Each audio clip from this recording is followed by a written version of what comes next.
What's going on, everyone? This is Dr. Mephisto and welcome to the ride. We're here in Toronto. It's a beautiful day today, first day of the summer, and the guest I'm getting is quite a character. He's a musician, drummer extraordinaire. I don't want to say too much. I just want you to discover him slowly and nicely, and enjoy. Let's go.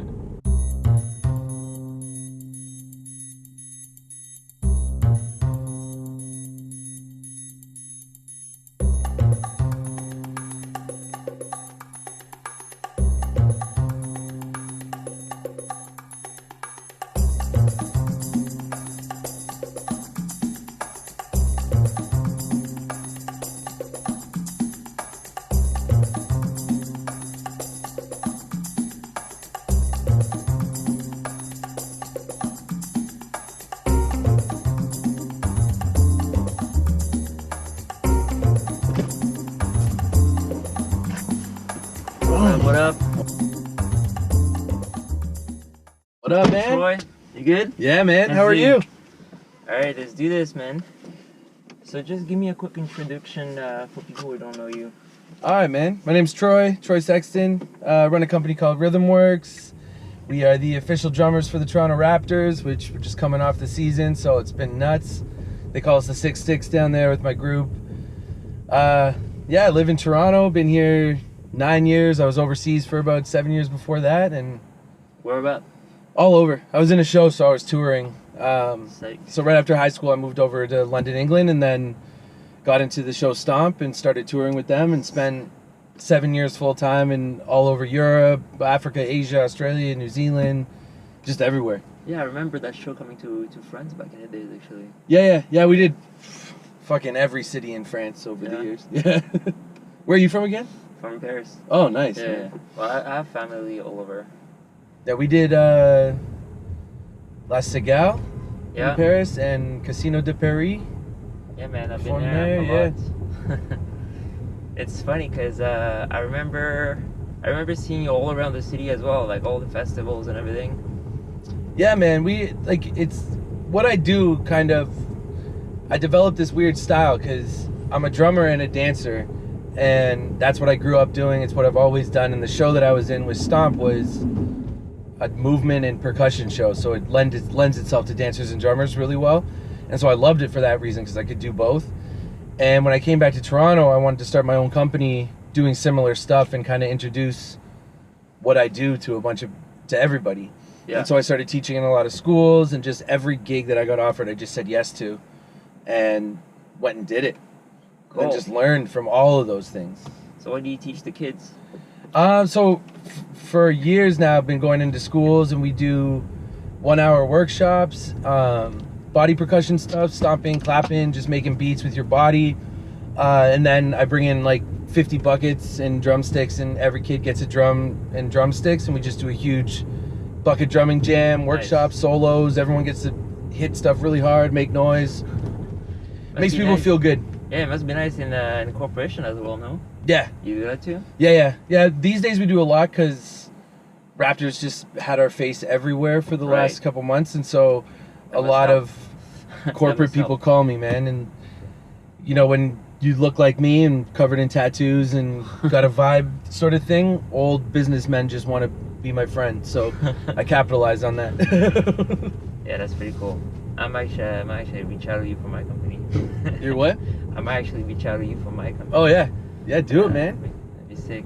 So so this company you created is just really related to drumming, or do you have some dance in it too? Yeah, both. I mean, it's both my loves, right? So I was teaching a ton of dance because I kind of got into the school system. I was trying to figure out where my company could, you know, make the most money when I started it, like anyone who starts up a company, and in the arts it's tough. Right. And so I played around with every aspect of it, and I was teaching a lot of dance in the art schools in the GTA and choreographing pieces for them. Mm-hmm. And then I started doing that in Calgary with my friend's studio out there, and a whole bunch of places, and really developed my own style. It was a mix of stomping, clapping, American style stepping, mixed with hip hop and whatever I thought looked cool. And then I learned through that I was a good teacher, and that was the main part of it. Like the human aspect was the main part. There's a million good dancers everywhere, but when people connect with you is when they want to listen and learn, and you can get a better result. So I worked on that for years, and I was teaching a lot, and always combined some of that into our show. And then nowadays I'm sticking a bit more to drums just because I'm older and injured, and as everything happens when you're 35, and kind of so now I just bring in dancers. We do busker festivals all over the place, street performing, and we bring in dancers.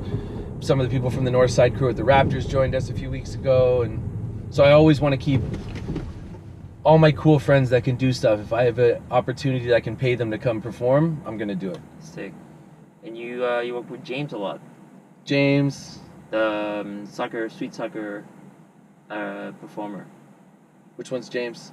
You know, he does like busking on the Dundas Square with the soccer ball and everything. Oh, okay. Magnet.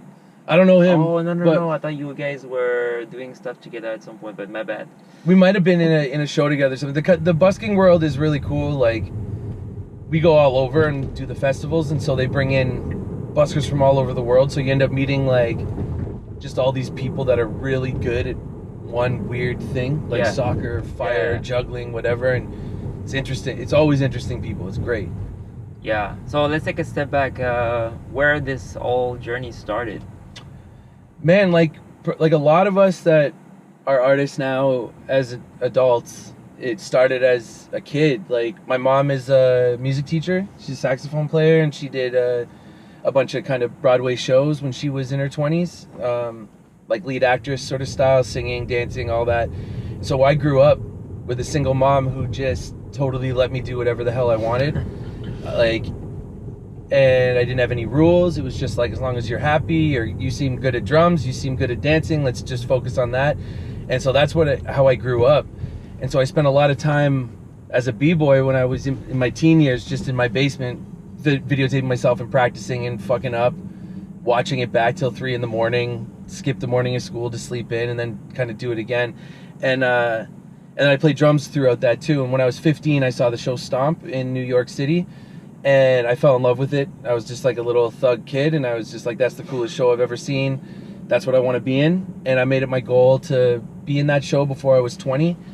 And I went and auditioned when I was 18 in New York, open call, like 2,000 fucking people all wrapped around everything. I got there at 6 a.m, and I got cut my first round. And I'm so thankful that I got cut that round, because I learned so much about auditioning, perform everything from just being told no. And so I came back, finished high school, and then auditioned my first year out of high school, and ended up getting in. And I auditioned in Boston, but I couldn't get into the American cast because I didn't have a visa for the States. And they were just like, oh, you can work in Europe. And I was like, yep. I didn't even know if I could. I just said yeah. And then like 3-4 months after that, they flew me over to London, and I started doing the show in London, and then went on tour. So it happened quick. Like, I'm grateful for it because I learned so much so young. And it's helped with a lot of the stuff I do now. But it was, I didn't know what else I was going to do. Like, I went to Humber College for music the 1 year before I did STOMP, just because I got in. Like, I auditioned for the drum program, and I was like, yeah, I'm good at drums here. Boom, boom, boom, boom, boom. Cool, I'll do this. But my heart was in being on stage, and I wanted to travel, I wanted to perform. So I got to do it, which was dope. Cool. Do you produce music too? I used to a lot more. I do now just for fun. When I was younger, I was looking at all these different things that I wanted to spend most of my time. It always came back to performing. I love being on stage. But I have music in me. I played piano since I was a kid, and I started producing a lot of beats and writing songs and really loving it. And then realized that I want to keep that just to, like, for me, just to love it. You know, I make my money with drums and with dance, and artistic and creatively, my zen is just like sitting down at the piano or somewhere and just making music. Right. And it's just for me. I don't need to share it. I don't need to perform it. It's just something that, like, I can lose myself for 10 hours. So that's one of your roads to keep art as a pleasure too. Yeah. Right. Yeah, I think, you know, when you speak to a lot of us, like, probably most of the people that's done this podcast with you so far, I saw the list, like, you got such amazing artists you're speaking to. you gotta balance that when you're older. Like you get into it because you love it, but when it becomes your job, it's really fine line until you hate it. And so you need these other things to massage your creativity and keep fresh. Yeah, it's a really fine line. You know what? Even when you're not an artist, like it's important to have something that you keep that makes you go every day as well, and keep it as a passion. But I find it interesting to when you're actually an artist to basically have those two separate lives. It's tough, and a lot of people come to actually hate it at some point. Yeah, I've noticed that in like an older age, a lot of my friends have pursued a career in the arts or in anything. But I find with some of the arts you hit a point where you start talking about how nobody else is doing it right. Mm-hmm. And I find that that's your tipping point. As soon as you start finding yourself saying, I'm the best at this and this person's trying to do it and they're doing it wrong, then you've lost the game. I think everyone should be supporting and everyone should be looking for fresh stuff and keeping your stuff fresh and adapting. Yeah. And that's when the world starts going. And that's actually what I find where I start getting a lot more work. If I get in a funk and start thinking I'm too good for anything, everything dries up. Yeah. And then if I'm just grateful for like we did the Raptors parade on Monday, we didn't know what to expect. We just had a truck.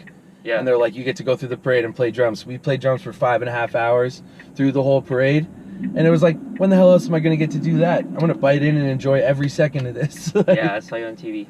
Yeah, yeah, it was crazy. Yeah, it looked like it. So, yeah, you deal with a lot of people in the crowd and everything, like on the street. Like, you must have some crazy stories there. Yeah, man. I mean, everything. There's like different, I've done a lot of different types of performing.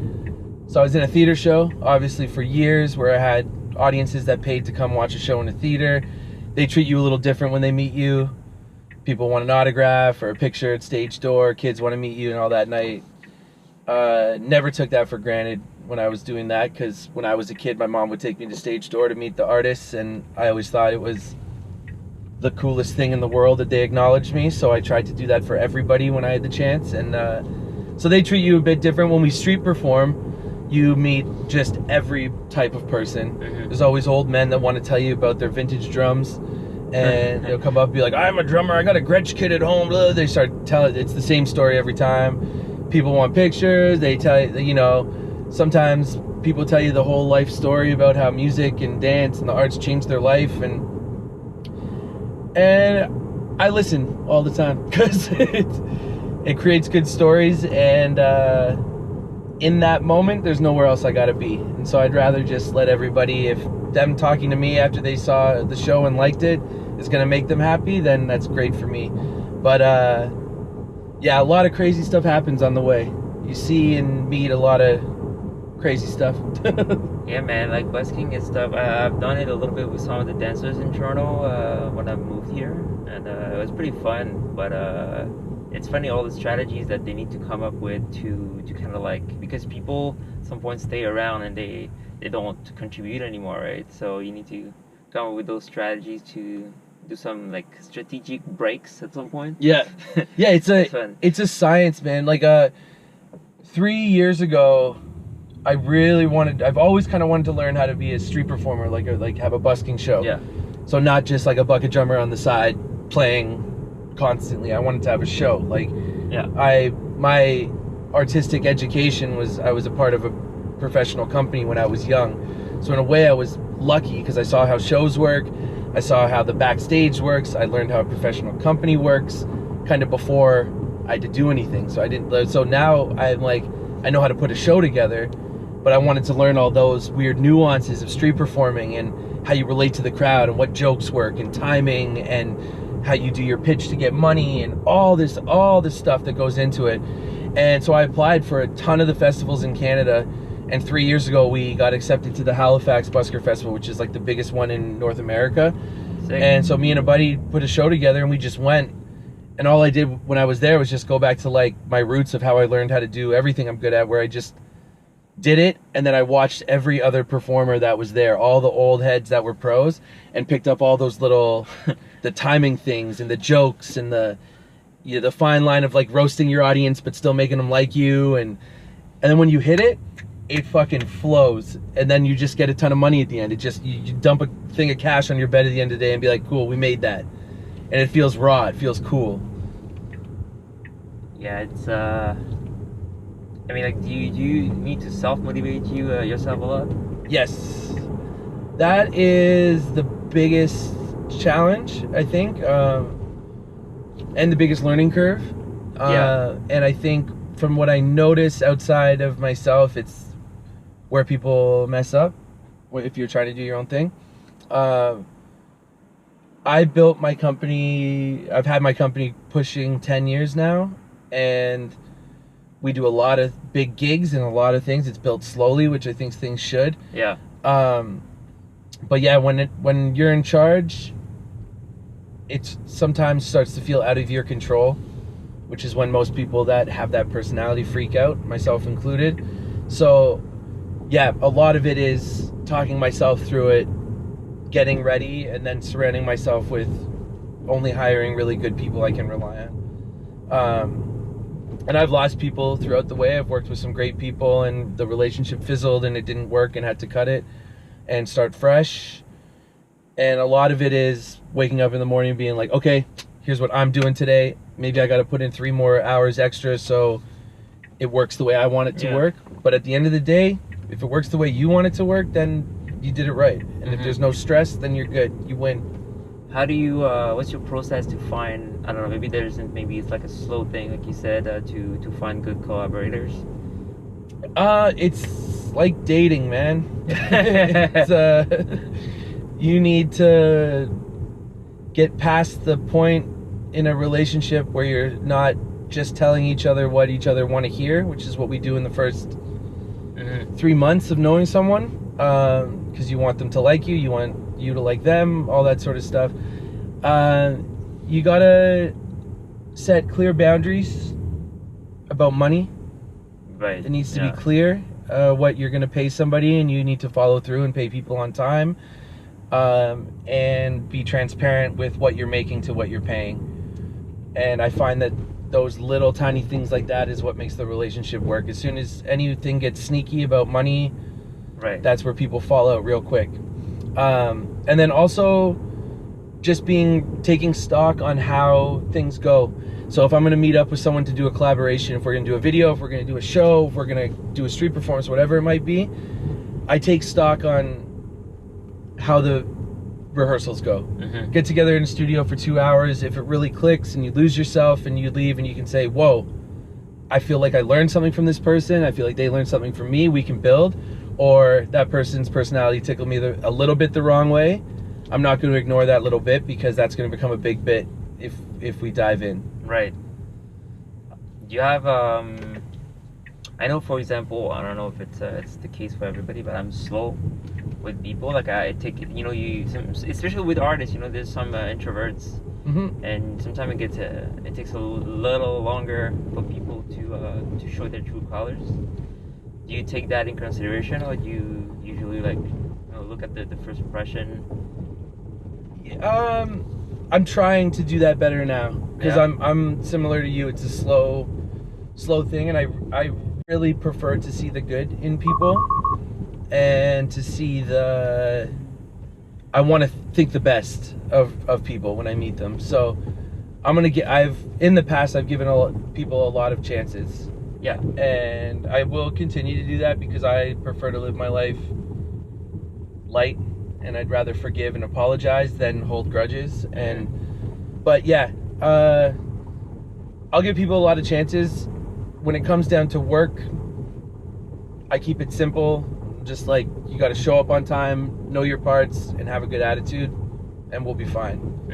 And as soon as people take advantage of that part, if they're not rehearsing hard when we're rehearsing, or if they're late, then just you set it up at the beginning, and then you can say, sorry man, it's not working. Yeah. And I think every collaboration or relationship you make to build something creative, at some point it clicks with one person. It might only work for a year, and then it might fall apart, but you learn a lot in that year and you get a lot done. And when you find the right chemistry with someone, it can boom. So like for the last 2 years, I've worked with a guy named Alonzo, who's in my group, and he's about 10 years or 9 years younger than me. And it feels good because I'm kind of pushing. I don't need to be the front man anymore. I want him to take all the pictures and glory and kill it, and super talented, funny guy. But we're working amazingly together right now, and because it's the right thing at the right time for us to really make something work. And it's changing. I think that being honest with yourself in relationships is huge, and understand that things change. I can't do what I used to do 10 years ago, so I need to be honest with myself about that shit. Yeah. Too. How do you take criticism from someone who is 10 years younger than you?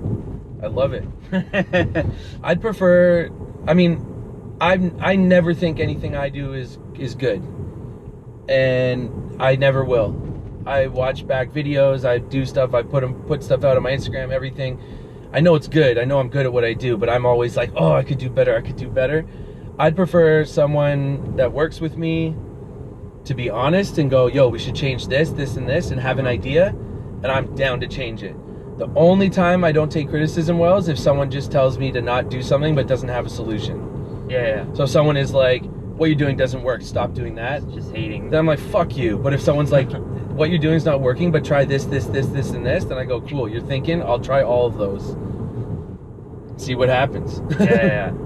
And so with 10 years of working in this, with your business, like, I have 2 questions. Yeah. First, what's the percentage of art and what's the percentage of business? And second, do you still need to get the chance to actually create, or do you just redo the same thing all over? Do you have still this room to see that you can still create? Yeah, so the creation part, that was one of the main reasons I started my own company. My dream, like I said, my dream job was to do STOMP, and I did it. And I worked my way up in that company really quick. So I started playing the lead when I was like 21, and I was the rehearsal director of my cast when I was like 24. So I was running a huge international theater company tour, and learned how to deal with people and stuff. And STOMP is cool because it's malleable creatively. You can massage the parts a little bit and change them, put your personality into the show. But I wanted more, and I wanted to be able to sit on something that I've built, and I had more things in my head I wanted to do. And ultimately that's why I quit. And I seriously quit when I was 26, when conceivably I was at the top of my game. I was the rehearsal director of a company. I was the lead every night in a sold-out show, making a ton of money, traveling the world. And I quit because I just wasn't happy, and I was like, I'm gonna figure out something new. So when I started my company, I just let all the ideas I had out and created a show. And it changed over the first year constantly because I just revamped it every time. And then for about 3 years in the middle, we sat on relatively the same show.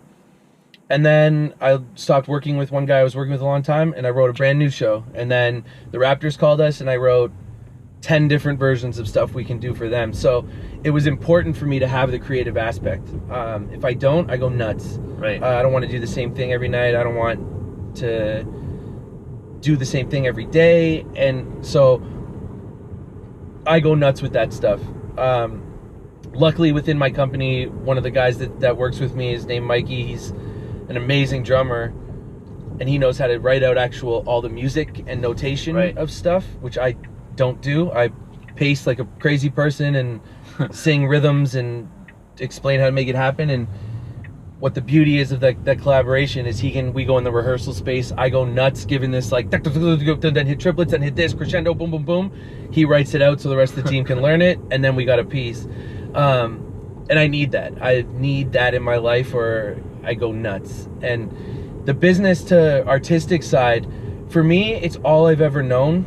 I like running things, I like being in charge of stuff, and I like being an artist. So for me, the combination is important. And it's also how I make my living. And I find if I'm consistently making a living, the respect of the artistic side is still going to be there, because it means that I'm good enough that people are paying me to do something, and then I just need to learn both sides of that. Mm-hmm.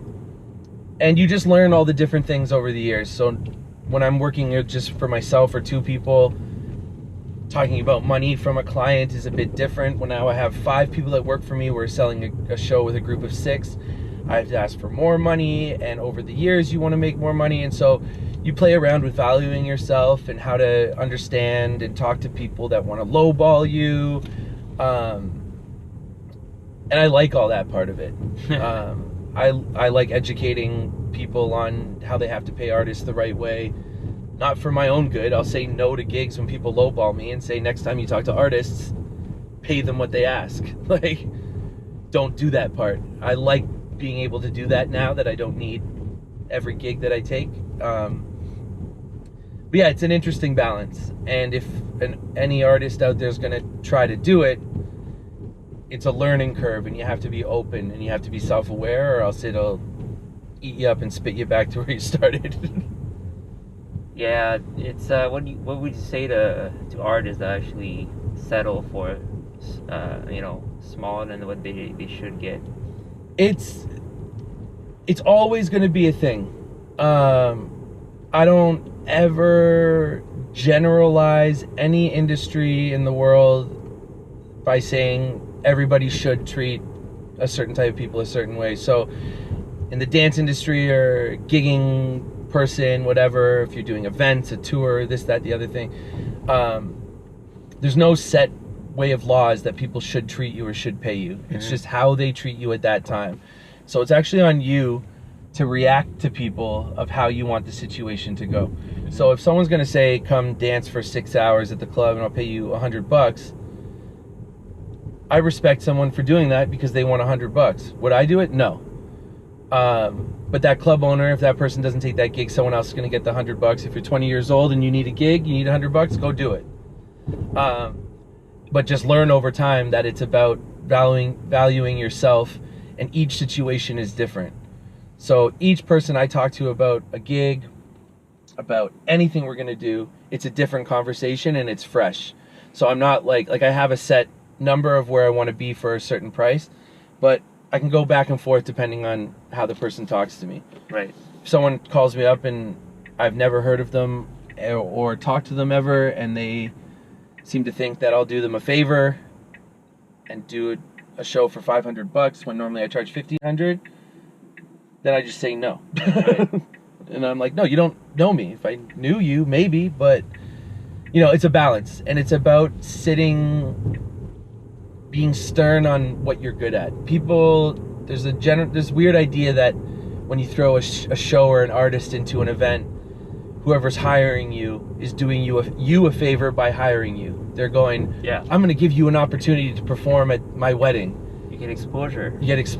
And then you're like, no, your wedding's going to suck if you don't hire me, so you should pay me what I'm worth. Like, that's where the conversation should go, right?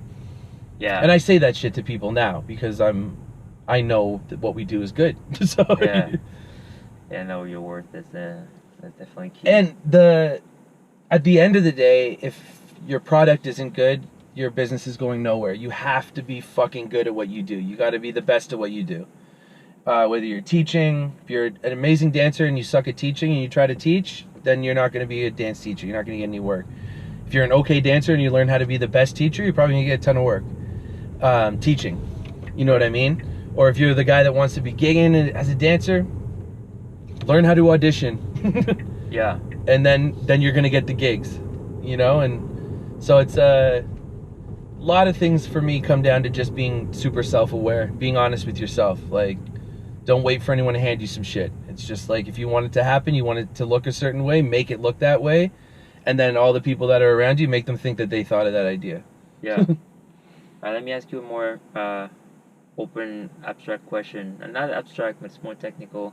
As a performing artist, it's really like active income, right? It's really active income. Like, you get money on the time you spend.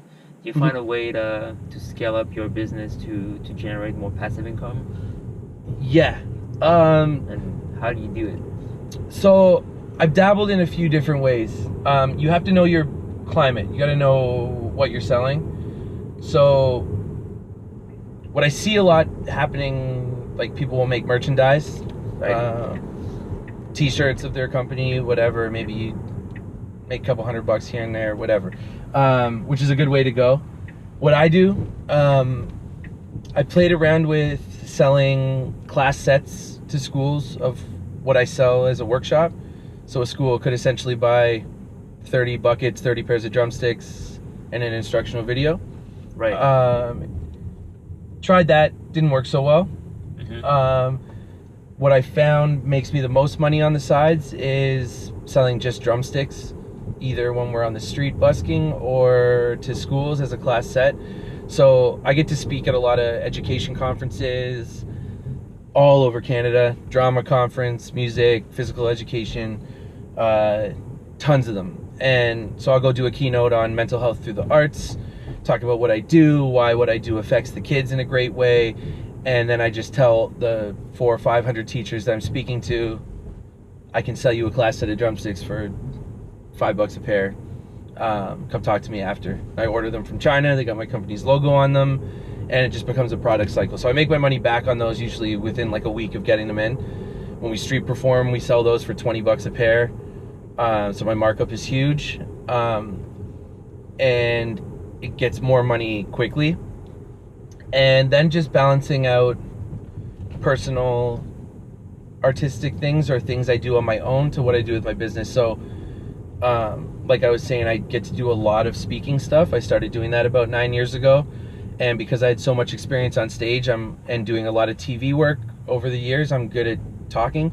So I just started getting booked as a speaker a lot, and did the same thing with that as my business, was take like high school talks, $500, whatever. And then once I did a TED talk and started getting a bit more credibility, then I can charge way more for conferences. So it's like building the value of what I do slow.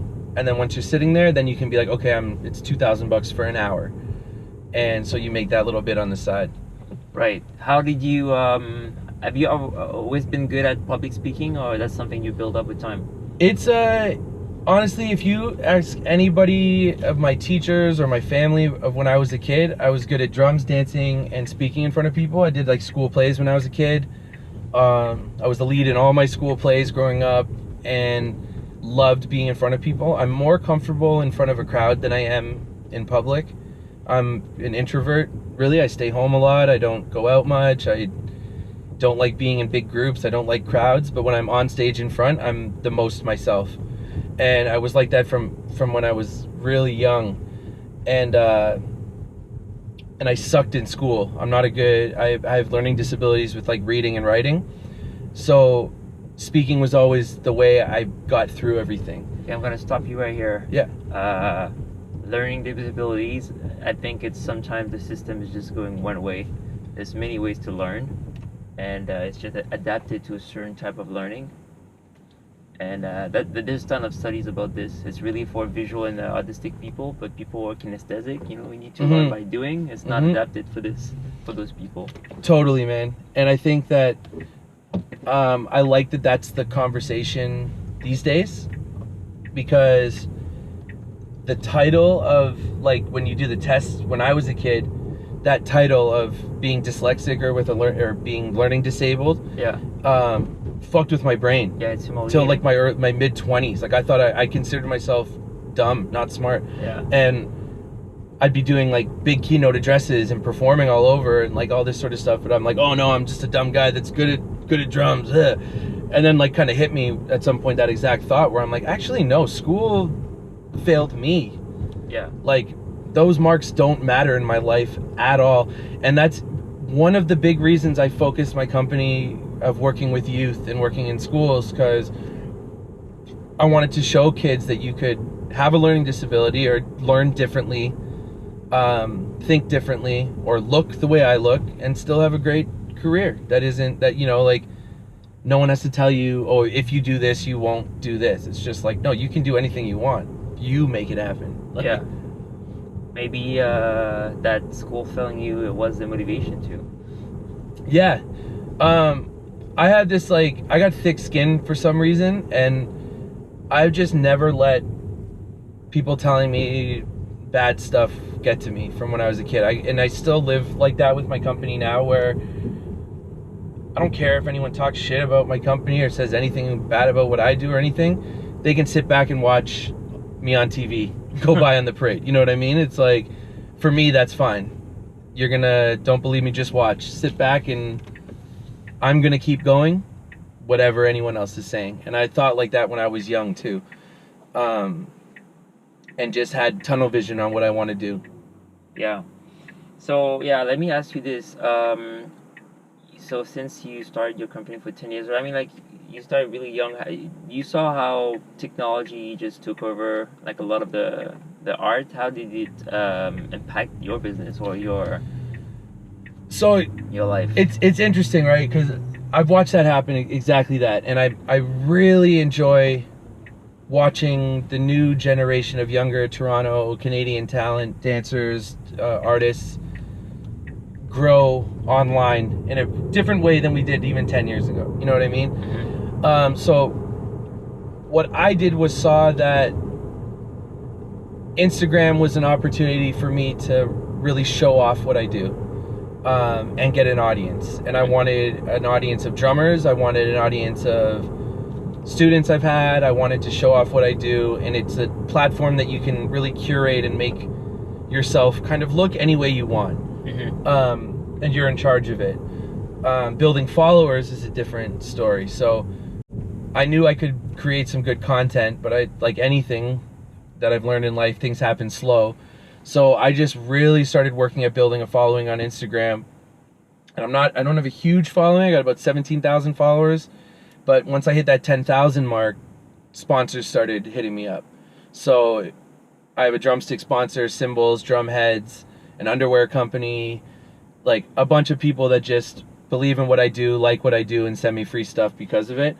And that weird number of your social media followers just gives a certain feeling these days. People look at your thing and go, oh, who's this guy? Who's this girl? Boom. 100,000 followers, they must be good at something, you know, like it's where our brain goes. It's weird. And so I've used that as a tool to kind of benefit from it. Have a relatively big number on my Instagram. Companies like it, my sponsors like it, so why not keep it going? And also just being able to do everything from my phone. Yeah. Over the years, like I keep my whole business in my phone. I run my invoicing, my emails, scheduling, money, everything happens on one thing. So when you learn all the different ways that work best for you, of the million apps that there are out there to help, you get in your groove and it starts to flow. But that part has helped. But it is a totally different game than when we were 10 years ago. When I was 25, 24, I'd be still going to jams to find out who's who. Yeah. These days, you know everybody before you go anywhere, and you're like, oh, you're that guy that does this. Awesome. Yeah, that's very weird when you understood, like, when you experienced what was happening before. Any app that like there's those apps now where you can record yourself in multiple videos, combine them, like, there's a lot of weird stuff you can do to be creative artistically. Anything that you use just for fun to mess around? Honestly, man, the only program I use for I did a few of those videos on an app. I forget even what app I used, but I tried a few of those because it was fun to do. I use GarageBand to make music, straight up on my iPad, play around with it at home, and but mainly these days I'm kind of old school. I want to go create with people. So I work with a videographer named Steve Haining out of Hamilton, who's photographer, videographer, and we do a lot of our nonprofit work together. So we're going out into remote communities and we teach drums, dance, photography, videography. And so him and I just started making videos every time we go out. So for me, it's just more I don't really care what comes at the end. It's the collaboration and the fun of doing it. That's the fun part. So recently we were in BC, we took a helicopter up a mountain and just did a drum video on top of a glacier because we could. and so it's that human factor. It's I'd rather go out and do that, or go somewhere fucked up and film a video somewhere weird, than just sit in my basement and film myself. You know what I mean? Yeah, a lot of dancers do that now because they travel over, because, you know, they've been, you know, flew there for workshops or whatever, and they just do a dance video in some random place. Yeah. And I guess, like, you don't have a lot of equipment to transport anyway, so it just works. Yeah, it just works, man. It's fun. Yeah. So, and how did you how do you see, like, the evolution of Toronto with the art scene, actually? Man, I think it's always going to be good, and it's always going to evolve. It's always going to change. There's always going to be a new thing coming in and coming out. The thing that lasts is the community side of stuff. And so, like, you had Andel on the show, right? I think I saw and Handles. Andel, yeah. Yeah. So I work with him a ton, and I think what he's doing for the hip hop community in Toronto with 2U 4U is one of the most beautiful things, because he just said, no, it's about, let's bring this back to having fun as a group of people. And I think that that's the most important part. I think in any scene that people hold so tightly to themselves, whether it's the hip hop dance scene, the b-boys, the house scene, whatever it might be, the whacking scene, there's always going to be old people that are going to be angry for some reason. I think it's just something that just is always going to happen. They've been around for so long, it's meant so much to them, that they get old, they don't like the change, and they start saying, back in the day it was way better, we got to bring it back to what it was like, which I think is not a good thing. I think it's about us adapting to each other, teaching the younger generation the ways of community and respect, and the love for each other, and not to compete for things but to build together. But also the older generation looking at new kids coming up and going, wow, they're doing some awesome new stuff. We should adapt a bit to this too. What you just said is important. I haven't heard, I think the same thing, but I haven't heard a lot of people say this since I moved here, like, not to compete with everybody, but just build something together. It's not something I hear a lot. You know, as soon as you compete with someone, I feel like you've lost. Because if you compete with something else, someone else doing something similar to you, and you're better, then what does that mean? You just prove that you're better than somebody else, that you had something in your head, like, I gotta be better than this person, I'm gonna beat them. Ugh. It's not a good emotion. It's a fighting thing. It's you get on edge, you get angry, you get tense. For me, it's like, so let's say there's another company, and there's some companies around the world that do what I do. They do bucket drumming, drums for healing, percussion shows, all sorts of stuff. I want all of them to be amazing, because then that raises the whole market of what we do. It makes what everybody does more valuable. If there's a company that pops up of a kid doing bucket drum workshops and it sucks, then they're gonna charge $250 to go into a school for a day, and the school's gonna pay that because it's cheaper. That lowers the market for me, because they're gonna look and say, oh, you're $1,000? We can get this guy for $250. We might as well just do this. Yeah. I'd rather go to this kid and go, yo, let me help you make your stuff awesome, so you're worth $1,000 and I'm worth $1,000. Then we're all doing good. Yeah. I don't look at it as someone taking work away from me. If someone works harder than me and starts taking work away from me, respect to them. Right. That's going to be hard with me, because I don't let that happen. But it's like, I want everybody to be good. And in dancing, it's just like, or in music, everything, it's better if everybody's good. Like, yeah, that's what need to happen with the DJs, man. Like, it's crazy. Like, anyone can be a DJ now. Yeah, you were DJing last night, eh? Yeah. Anyone can be a DJ, and it's just like, people will take the smallest amount of money. It's pretty just to have a gig, and the bars don't care anymore. Yeah, they just want somebody there to play the whatever tracks is mainstream, and people like it. People don't care about transition that much. They're drunk anyway. Yeah. That's the thing. Look who's here.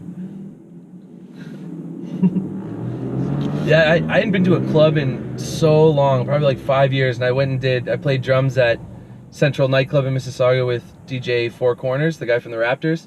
So it was like Raptors DJ, Raptors drummers, Raptors takeover, and I had a great time, because we just set up all our drums on stage in front of the DJ, just played along all night. We got like light up sticks, but the amount of drunk people, man, I'm like, I don't drink anymore, so it's like kind of out of my mind, and I'm like, wow, this is what I used to be like when I was young, man. It's crazy.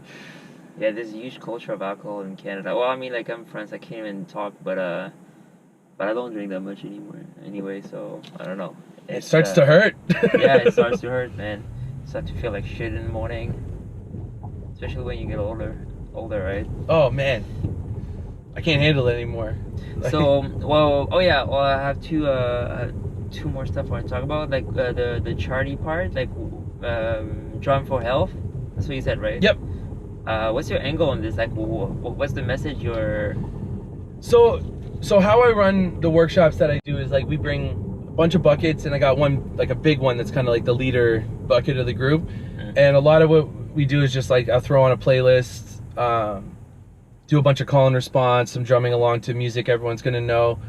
But when you're drumming in a circle with that many people, it creates a really awesome energy. It's very human, it's very collective. It brings everybody together. It's loud. You're not self-conscious because you have a prop, you're hitting something. It's over the years of doing it, I've just learned that it creates an awesome community feeling. And then I bring people up to lead the call and response of the group. And so what it does is pull people through this journey of almost learning how to public speak or get in front of people, because you get nervous Right. going in front of people. But it's also loud, so you don't have to speak. You hit a rhythm, everybody hits it back. As soon as you hear that rhythm comes back from 49 other people, you feel fucking powerful. You do it again, you feel more powerful, and it builds confidence in like 10 seconds for people. So I started doing it with kids, adults, in jails, with kids with special needs, everywhere. Every type of person. I went to Africa for a month and went in rural Kenya teaching workshops. One, to grow as a teacher, and two, just to watch the effect.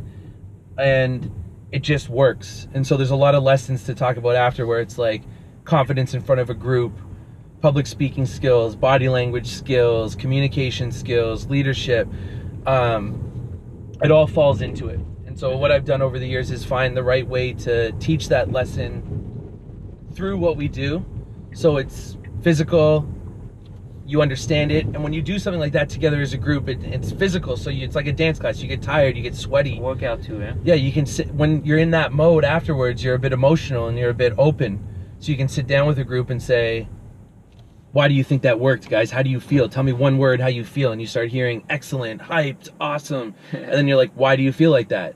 And then you say, we feel like that because we listened to each other and we played together and we were making music together and we were watching each other and we were laughing and we were giving support, and we supported the kid with special needs that came up and only did one rhythm or didn't understand. And we supported the kid that doesn't speak English because he understood. And it's everybody's at the same level for an hour. Yeah, you make me want to do it too, man. Yeah, yeah. It's and it just works. I think music and dance are the two things in the world that you can go anywhere and communicate with people. You don't have to speak the same language. You don't have to be the same size. You don't have to be the same color. It's just you can be together doing something fun, and the energy speaks for itself. And when we dance, you give out energy and feel it from other people. When you're making music, you're hitting people's energies and chakras and vibrations. And that's like the science of sound and movement. And that's why we love it, because it goes through us and then you feel great, and you can just sit around after and be sweaty and tired and light after you've done something for 2, 3, 4 hours, and you're just like, it was great.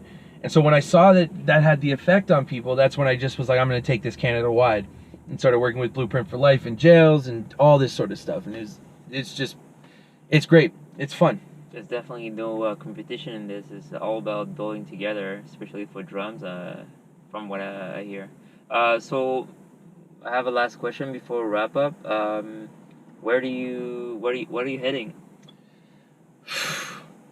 You know what? I get asked this sometimes, and my answer is always, I don't know.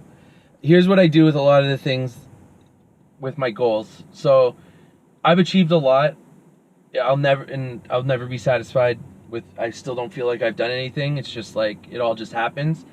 In life, I want to have kids. I want to be a dad. I want to chill out my life and be that person, which I think will happen in the next year or so.